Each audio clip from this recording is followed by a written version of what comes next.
Here's something that doesn't happen often in this job. While on assignment covering an auction of John F. Kennedy's presidential memorabilia 2 weeks ago, I stumbled on this painting of President and Mrs. Kennedy sailing. It was painted 50 years ago, and the artist was my stepfather. So I bid on it and bought it back. And then I learned the story behind it. The painting and the artist were reacquainted this week. You haven't seen this in a while. Oh, you brought it with you. My stepfather, Henry Kohler, hadn't seen his portrait of President and Mrs. Kennedy sailing since 1963. It even looks like them. 86 now and still at work. He was just 36 when the Kennedys commissioned the picture. How important a commission was that to you? I guess a pretty important one. So important that up in the attic of his home and studio in Southampton, New York, mind your head, he still keeps a file of correspondence. Sports Illustrated. And here's the file attached to it. In it, a 1960 cover story he illustrated on sailing. Jackie Kennedy liked this painting of his. She saw this in the magazine right here. She saw this in the magazine, and she wanted it to give Jack. It was an anniversary gift. Jackie later appeared in front of it in this newspaper photograph. I love what she says here. It's by far the prettiest picture on our house and the only one I've ever given him that he really likes. Well, that was quite a compliment, was it not?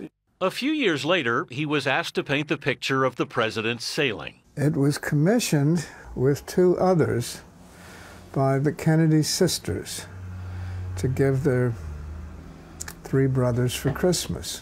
He did sketches of Jack, Bobby, and Ted aboard the family sailboat, the Victoria. One of the Kennedy sisters went to his studio to approve them, but just after she'd left, I had a call from Audrey, your mother, my wife, yeah. And she said, "Don't you have the radio on?" We interrupt this program for a CBS Radio Net Alert Bulletin. It was the afternoon of November 22nd, 1963. The president had been shot. President Kennedy died at 1 p.m. Central Standard Time. What did you think was going to happen to the commission after that?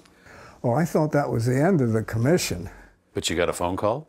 I did get a phone call from the Kennedy office saying, "Mr. Kohler, how are the paintings coming?" I said, "Just fine." So I started to paint with both hands to get them done. The president's Christmas present was delivered to Mrs. Kennedy. And then you get this letter.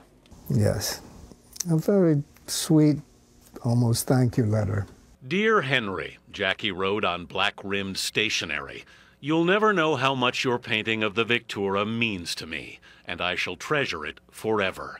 You are right in saying it will serve as a constant reminder of happier days. I'd call that a thank you letter. It is a nice one. It could be a model for thank you letters. But another letter would come from Jackie, a rambling note written entirely by hand. In it, she asked my stepfather to repaint the picture, to remove her and change the background color. The yellow, she said, confused 3-year-old John Jr. She wanted it to be a gift for him. But her secretary, Nancy Tuckerman, told Henry that in her grief, Jackie had been staying up late into the night writing notes she would not ordinarily have written. Nancy said, "Just don't even acknowledge the letter." So I didn't. I kept it, of course, but I didn't do anything about it. And you never repainted the picture? No.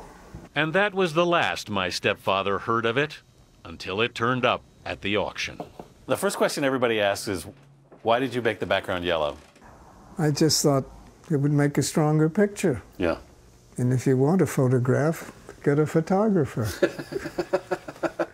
It ended up with a family of the president's personal assistant who'd gotten it after he'd run the Kennedy Library for years, and that's how it ended up in the auction. What a special story for you to cover, to be able to speak to your stepfather. Well, it's not often you go to a story and all of a sudden you have a piece of history, your own family history staring back at you. It was really surreal. It gave me chills watching. It did, genuinely. Cool. Nice work, Anthony. Thanks.